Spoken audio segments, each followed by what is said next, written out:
everyone, Tony D with another hot take, and this one is my martial law hot take part 2. Martial law. Looks like Trump is not a big fan, which is a great thing. I give Trump credit for not declaring martial law.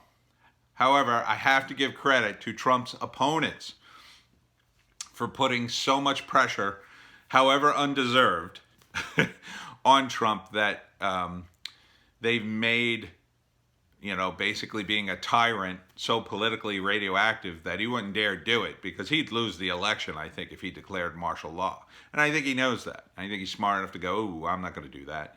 Not that, again, I don't think he's a big fan of it. I really don't, because I think, he's an American. He doesn't, Trump to some extent is more inoculated to the corrupting influence of power because he's been powerful all his life. So, in some respects, being president is just kind of not a big deal for him, as big a deal as some people. So, in some respects, he kind of was already corrupted by power. In the early days, being a real estate mogul and doing all that stuff, and kind of, whatever corrupting thing he did, I think he got it out of his system to some extent. Now, that isn't to say he's so altruistic that he wouldn't do. I'm sure he's up to shenanigans. I'm sure he's got some schemes going that we don't know about, and that his kids they're making money hand over fist. I'm sure that's happening because they kind of all do it, and Trump is just, he's going to make some money on this. But I'm cool with that as long as he runs things well and doesn't get too greedy.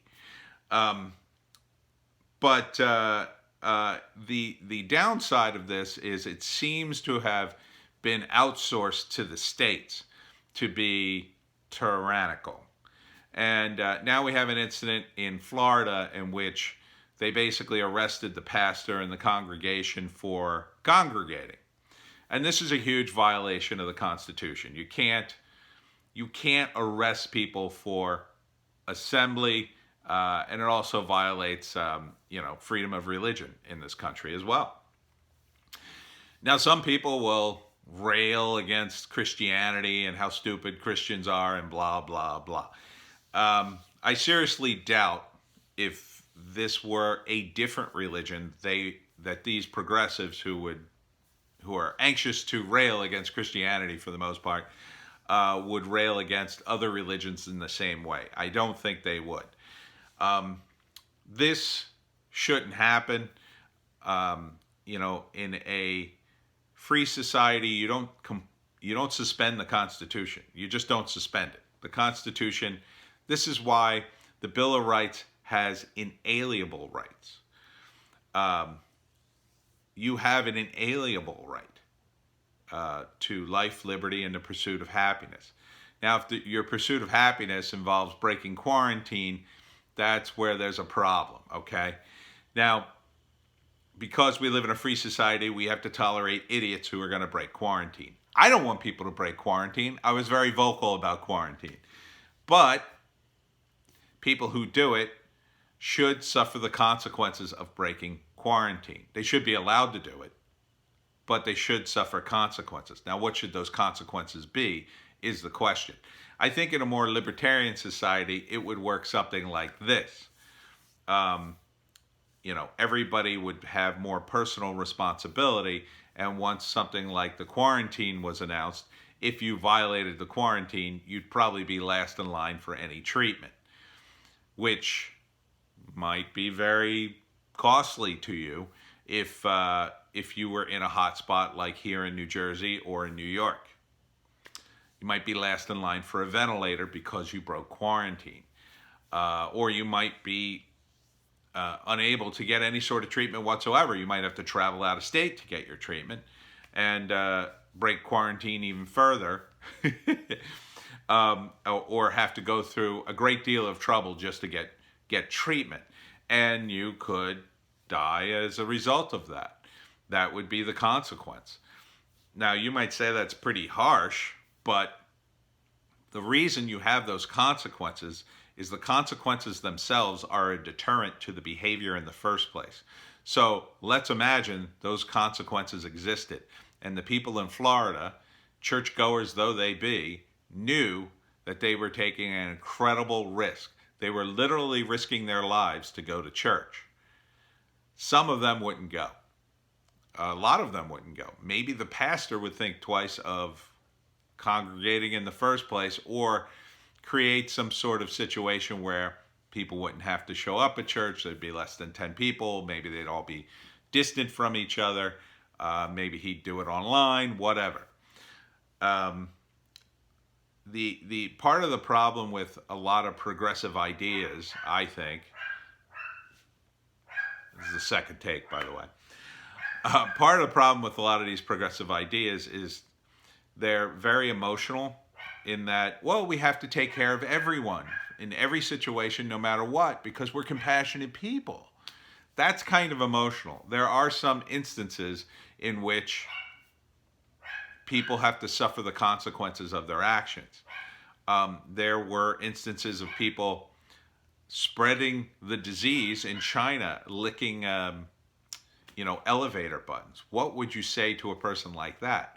That's a person who clearly is causing a huge problem and deserves to suffer some sort of consequence for their actions. You shouldn't be doing that. They should suffer the consequences of hurting the people who maybe got the crisis thing, avoiding saying it, during this crisis. And progressives might say, "Oh, we have to help these people." It's easy just to say that. It's easy to virtue signal and say, "Oh, I want to help everyone, everywhere, every day." That's easy to say, but in actual practice, there is a finite amount of resources, and there has to be a way to line people up and take care of the people who need it. And when things get into crisis mode, and that's the problem. It's very easy to be virtuous in times of plenty, right? So if you have a hospital and it's got 1,000 beds and you have 40 cases, there's no issue here. Take care of everybody. And I would agree with that. There's definitely ways of doing it. And quite frankly, hospitals, even before Obamacare, I was on charity care. They'd take care of me. You had to fill out some paperwork and go through some rigmarole, but I got taken care of. So there are ways. But during a time of crisis, when there are a limited number of beds and ventilators and cures or whatever, that's when you have to get people to fall in line. And if there are no consequences, if you can go to Florida on spring break and say, I'm not worried about the coronavirus, nothing's going to happen to me, because they know in their heads, legally, hospitals have to help them, even though the idiots went to spring break and got infected, then you have an issue here. You're basically encouraging people to be irresponsible. And we should encourage people to be responsible. That's what consequences does. They're a deterrent to being irresponsible, because you see what happens to other people who suffer the consequences, and then you go, well, I'm not going to do that. I remember my dad telling me a story about a kid who dove headfirst into a creek when he was a kid and broke his neck because he didn't realize how shallow it was, or he hit a branch or something. And I got to think that made an impression upon him over the years that, hey, you shouldn't just dive into, random water head first without checking the depth of it. And this was outside in the woods. This wasn't a pool. So, this is how human beings learn and make rules for things. So you wouldn't want people to act irresponsibly. I mean, a lot of progressives don't want people to act irresponsible if they have a gun, which is why they want gun control laws. You have the consequences of owning a weapon or owning something dangerous and taking care of it. That's the deterrent. The deterrent is you could get hurt. Someone in your family could get hurt.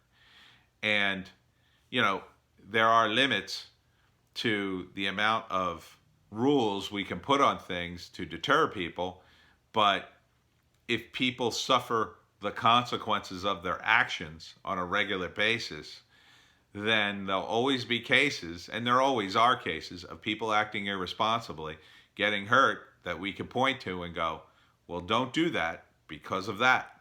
Wear your bike helmet, for instance. Here's another kid who got paralyzed. Here's another kid who got hurt.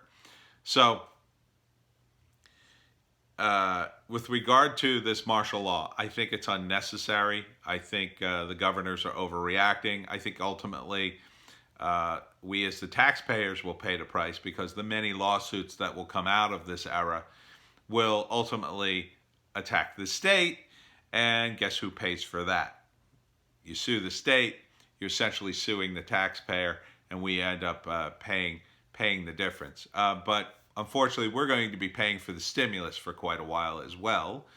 Hopefully, we can go back to the roaring economy in 6 months and maybe mitigate some of that damage. I don't think we can mitigate much of it unless Trump does something radical like bring the troops home and slash the military budget by 50%, as we did in World War II. I would encourage him to do that. I hope you do that, Mr. President. But I wouldn't hold my breath. Trump has not really been a guy who's good at not spending money. His one weakness. Anyhow, that's my rant about martial law. Hopefully it'll be over soon. In the meantime, be nice to the cops because right now they've got a little too much power and a little too much pressure on them. Stay home, stay safe, and hopefully in a couple of weeks this will be over. The numbers are still going up, but again, tomorrow is 2 weeks in the state of New Jersey. Hopefully we're going to start to see plateauing by the end of this week. So keep an eye out for that. In the meantime, we'll see you next time.